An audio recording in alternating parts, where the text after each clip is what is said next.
Welcome to the IMG lecture. Today we're going to discuss the requirements for IMGs to be able to sit for USMLE exams. We'll also discuss requirements for ECFMG certification, and we'll talk about citizenship and visa requirements for IMGs who wish to complete a US residency program.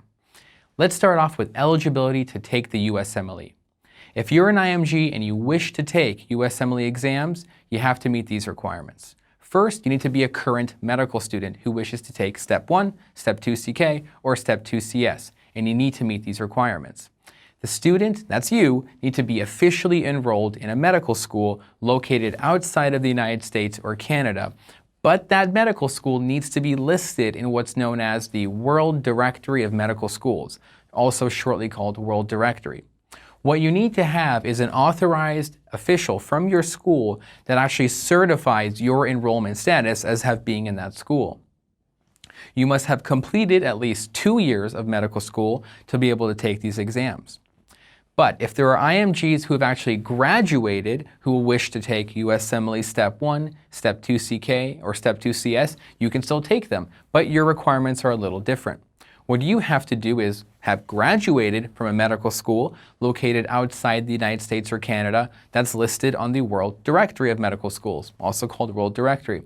And that's the thing, you have to be a graduate or currently enrolled in a school on the World Directory to be able to sit for the USMLE exam. In the case here we're discussing of people who's graduated, you must have a diploma from your medical school, and an authorized individual from your school must be able to certify that you have graduated from your school. Now, if you meet these requirements, then you can apply through the ECFMG to obtain a USMLE ID or identification to be able to sign up for the USMLE exams. Now, you can take USMLE Step 1 and Step 2 CK almost anywhere in the world, from the United States to Europe to Asia to Africa. All you have to do is find the nearest country to take the USMLE exam. Unfortunately, there is an extra fee, always a thing, to take these USMLE exams outside of the United States. And if you watched our previous lectures on how to study for the USMLE exams, you'll know USMLE exams, Step 1 and Step 2 CK, are performed at Prometric testing centers, and these are global now. If you wish, and you should, take USMLE Step 2 CS, you unfortunately have to do those in the United States, and you'll have to fly in. Now, let's discuss ECFMG certification. IMGs who wish to apply to US residency programs must obtain what's known as ECFMG certification. ECFMG stands for Education Commission for Foreign Medical Graduates. Now, you must obtain the certification prior to entering and starting a US residency program. You must pass Step 1, USMLE Step 2 CS, and CK as a prerequisite to be granted ECFMG certification.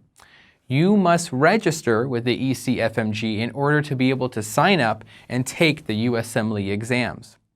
Now, ECFMG registration is your first step in obtaining ECFMG certification. So first you register, so in the end you can be certified and hopefully start a residency program. But in order to register for the ECFMG, you gotta do the following. You gotta create an ECFMG online services account, just like making a basic account, nothing fancy there. Then you need to obtain a USMLE/ECFMG identification number.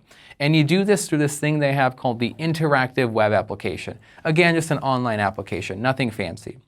After you do that, the ECFMG will send you an email with your USMLE ID and also your ECFMG ID. And they'll also give you a password. This takes about up to 10 days to get, so don't be in too much of a rush. Keep these IDs safe, you will need them. What you will need to do then is obtain a scheduling permit for each USMLE exam you wish to take. So if you want to take USMLE Step 1, you got to get a scheduling permit just for that exam. Step 2 CK, Step 2 CS, they all have their own individual scheduling permits that you need to obtain. Also on exam day, I'll just throw it in here so you don't forget, you need to bring that scheduling permit with you to be able to sit for the exam. So the scheduling permit and an ID is required to be able to take any USMLE exam. and the ECFMG will issue your scheduling permit via email. It just comes right through them. So if you apply to more than one USMLE exam at the same time, they'll actually give you separate scheduling permits for each individual exam. Once again emphasizing, each scheduling permit is for each separate exam. And once you have the permit, you can go onto the website and schedule the day in which you want to take it. After you complete and receive your scores for USMLE Step 1, Step 2, and Step 2 CS and CK, and you have a medical school diploma, you will then receive what's called a ECFMG certificate in roughly a month. So if you were a graduate of a school from medical school and you had already graduated, your certificate is only waiting on your scores. But that's the key. You have to actually finish those 3 exams before you get certification. Note, you cannot obtain an ECFMG certificate until you have graduated from your international medical school.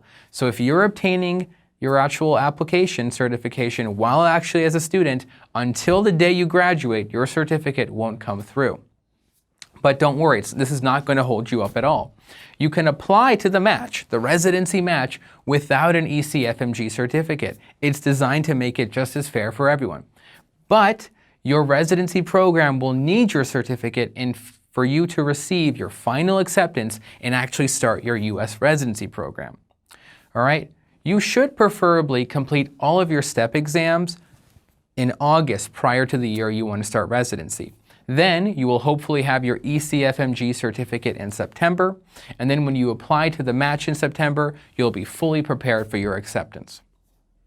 As a special side note, for students who will be trying to match into residency programs within the state of California, you have to obtain something called a PTAL, or California letter.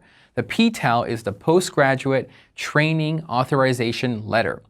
This PTAL is just for California, and it's the same information as ECFMG. It's just another application they make you to fill out. If you think you're going to be matching into a California residency, make sure you submit for the PTAL as soon as you can, because it takes up to 6 months to receive it. You can apply for the PTAL at the same time as you apply for ECFMG if you think you're going to be going into a California residency. Do note, ECFMG certification is required to start residency programs, and in California, you need both the ECFMG certification and the PTAL to start. So if you're going for California or shooting for one of those residency programs, apply to ECFMG and PTAL simultaneously. Now, let's discuss citizenship and visa requirements to do a U.S. residency. Now, if you're not a U.S. citizen or a permanent resident, you must obtain a visa in order to participate in a United States residency program. The 2 most common visas are the H-1B, called the temporary worker, or the J-1 visa, called the exchange visitor. Now, some U.S. residency programs will actually sponsor a visa for residents in the residency programs, and some programs just don't. You do need to look and inquire for each individual residency program that you're applying to if getting a visa is applicable to you, and see if they sponsor a visa or not. Now let's summarize what we talked about. In order for IMGs to take the USMLE exams, they must at least have completed the first 2 years of medical school in an international medical school outside of the United States and Canada that's recognized by the World Directory of Medical Schools. In order to join a U.S. residency program, students must obtain an ECFMG certificate. You will start this process early in order to obtain your USMLE ID so you can actually take the USMLE exams, and you will have to be a graduate from your medical school to have the certification of ECFMG granted to you, and then you can start your residency program. Students must be U.S. citizens or permanent residents to participate in a U.S. residency program. Or, if you're not one of those, you can obtain an H-1B or a J-1 visa to participate in a residency program. Check very carefully when applying to residency programs if they host these visas or not. Best of luck in the application. Thank you.